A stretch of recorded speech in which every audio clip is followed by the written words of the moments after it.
To discuss the importance of these regional efforts, we're joined by Mark Cavaliere, CEO of Southwest Coalition for Life, which covers 2 states, both New Mexico and Texas. Mark, thank you for being with us. Tell us about the Southwest Coalition for Life. Is it usual to have state efforts banded together?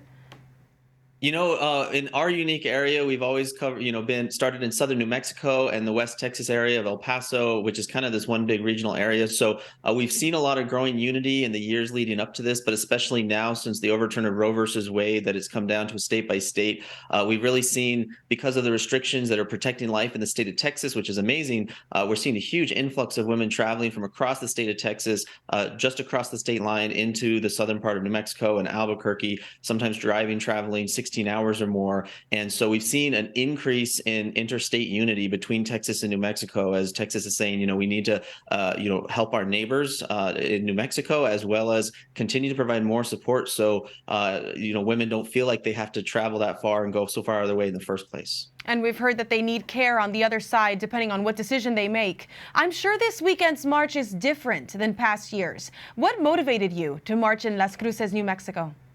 Las Cruces, New Mexico has kind of become a new front line, in a sense, as Reuters News called it, the abortion battle that's really come to New Mexico. Texas, as I mentioned, is restricting abortion. The state of New Mexico has zero restrictions on abortion up to the moment of delivery for any reason, even minors without parental consent, paid for by state tax dollars in many cases, including the abortion business at the center of Dobbs versus Jackson, the Jackson Women's Health Organization that led to the overturn of Roe after they could no longer operate in Mississippi, now has moved to Las Cruces, New Mexico, to open up what they're calling the Pink House West. And so that, as well as many other abortion businesses flocking to New Mexico to really exploit and take advantage of the lack of restrictions, it was only appropriate that we move our march. In the past has been on the El Paso on the Texas side, but now with the battle being so important there, so many are traveling from Texas as well as the northern part of the state down just for this march in Las Cruces. And you just mentioned the lack of restrictions in New Mexico. It's the only state bordering Texas where abortion is legal.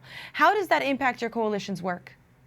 It has been the last few months. We have seen almost every day, a couple dozen cars, all Texas license plates, women traveling from Texas, and it has made it so much harder.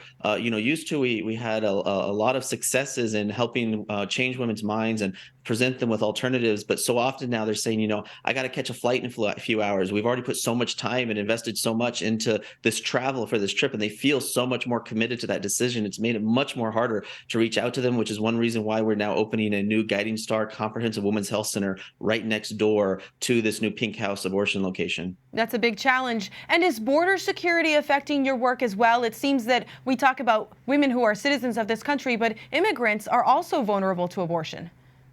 We've seen in the migrant shelters in this area where abortion organizations like Planned Parenthood have gone into the shelters for even migrants who are coming through, following the right process, saying, this is the American way. Let us help you out if you're pregnant, and giving them the abortion pill and then leaving them there to bleed. And so many are going through this experience and, feeling that this is actually opposing the values that they're trying to, come into this country for their children. And so it's definitely something that we're very affected by.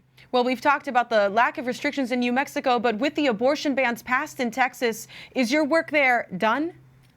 Not at all. It's more important than ever that organizations on the Texas side do more to help women. Just because abortion is more difficult to find doesn't mean that crisis pregnancies have ended by any stretch of the imagination. So more than ever before, the communities in the states that have restricted abortion need to step up and make sure that more services, more help is provided, and that women know about that help and support that's in their town, so they don't travel to New Mexico where we have to try to reach out to them at the last possible moment. Well, we'll be tracking this closely. Thank you so much. Thank you.